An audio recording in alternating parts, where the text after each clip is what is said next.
Ajane Smith, and this is a Monday Morsel. Today we're going to talk about trust.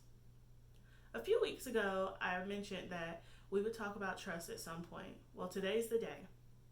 A trust may sound like something that's complicated, overly legal, or just really scary. A lot of people have different notions about what a trust is and what it requires. People think that you have to be a millionaire or a billionaire to set up a trust. What exactly is a trust fund baby?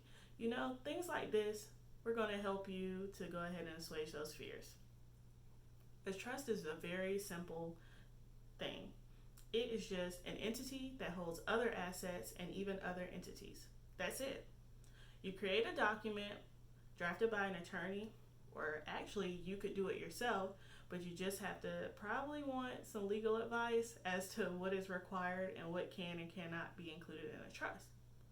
A trust is the document, and the document picks out a person who's going to be the trustee. The trustee is who is responsible for those assets and to make sure that the future beneficiaries are able to get the benefit of the assets. There are many different duties that a trustee has to take care of and has to make sure that they stay above of.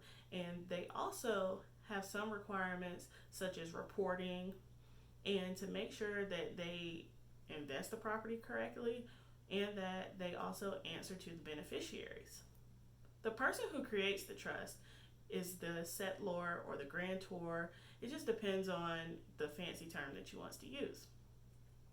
The trust can be revocable or irrevocable. If it's revocable, usually the grantor is a trustee, but regardless whether they are or they are not, the grantor can change the trust at any time. And by changing it, it can be modified or it can be destroyed. An irrevocable trust is different.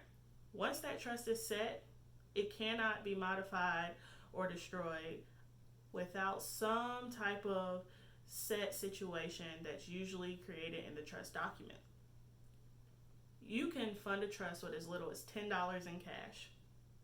As long as you have the right rules and your details laid out, you can have a trust.